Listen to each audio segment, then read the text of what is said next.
Parlons aujourd'hui d'une plante qui vous fait plaisir en été avec les courgettes, avec les aubergines. Et on en parle en plein automne. Avec vous Roland, bonjour. Bonjour Xavier. Oui, le thym, il en est question aujourd'hui. Il en est question parce que, pourquoi je vous en parle en ce moment? J'aurais dû vous en parler en plein été, bah oui. Mais on n'avait pas d'émission pendant l'été. Bah si, en plus. Ah si, Si vous, bah oui. Vous étiez là, vous vous souvenez? Oh bah alors, bah oui, c'est vrai. Vous avez déconné là? Oui, c'est vrai. Non, j'ai pas déconné parce que c'est en ce moment qu'on va planter les aromatiques et le thym. On peut les planter en ce moment parce que c'est une plante qui va passer l'hiver sans problème chez nous, sous quelques conditions. Et donc, on trouve des offres intéressantes.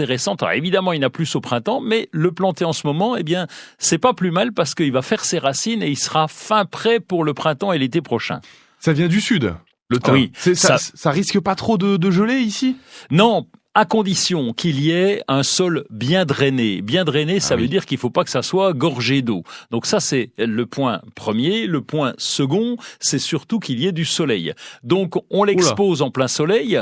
Non, mais pas du soleil. Il faut que ça soit exposé en plein soleil lorsqu'il y a du soleil. Excusez-moi. Et puis, bien drainé, ça veut dire que si vous avez de l'eau où on patauge pendant l'hiver parce qu'il y a trop d'eau, là, il va pas pousser. Il faut vraiment un sol bien drainé, comme un sol sableux, par exemple. Et là, il pousse très bien. Mais est-ce qu'on l'arrose alors pendant l'hiver? Alors pas vraiment. Non, pas ça dépend où il est exposé. Si vous l'avez mis dans la véranda, bah oui, il va pas pleuvoir beaucoup. Oui, d'accord. Donc là, on l'arrose, mais quand même moins que d'habitude. Et sinon, s'il est dehors, c'est pas un problème. Juste s'il est en pot dehors, faut que le pot soit bien percé, que l'eau puisse s'évacuer. L'eau en excès, parce qu'il peut pleuvoir beaucoup, mais l'eau en excès doit s'évacuer. Sinon, c'est tout. Rien d'autre. Mais c'est tout. Il y a rien d'autre à faire. Donc c'est pour ça que je vous dis qu'on peut en récupérer, le mettre en pot. Alors on hésite à planter à l'automne, c'est dommage parce que justement les plantes font leurs racines en ce moment. Ah oui, c'est vraiment dommage, hein. J'en suis tout chamboulé moi. Roland. Ah ben mais bien sûr, oui, surtout que c'est le genre de plante que vous pouvez réussir. Voilà, c'est les plantes pour vous, ça c'est vrai. Que vous mettez sur le rebord de votre cuisine. Vous pouvez même le laisser dans la cuisine dans un pot et puis en picorer pendant l'hiver régulièrement puisque vous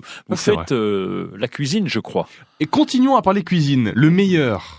C'est lequel? Le meilleur des meilleurs de tous les meilleurs au monde, bah ça dépend des gens, mais quand même, le thym commun, Thymus vulgaris, ça il est bien parce que il est classique, ordinaire, etc. Parce qu'il y a tout un tas de thym, des machins, etc. Mais qui peuvent être quelquefois compliqués de culture. Et puis avec des parfums plus précis, le thym citron par exemple, bah oui, il faut aimer le citron.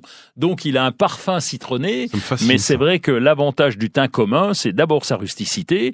Il est très répandu, il peut pousser dehors au jardin et puis son parfum reste toujours intact et c'est toujours le même. Et sinon pour les pros, il y en a des un peu plus moi j'aime bien le thym serpolet parce que c'est un thym sauvage d'abord et c'est un thym couvre-sol pratiquement. Et il est capable de pousser dans les plateaux calcaires alors qu'il n'y a presque pas de terre ni rien et donc il tient très bien, ça s'appelle le thym serpolet.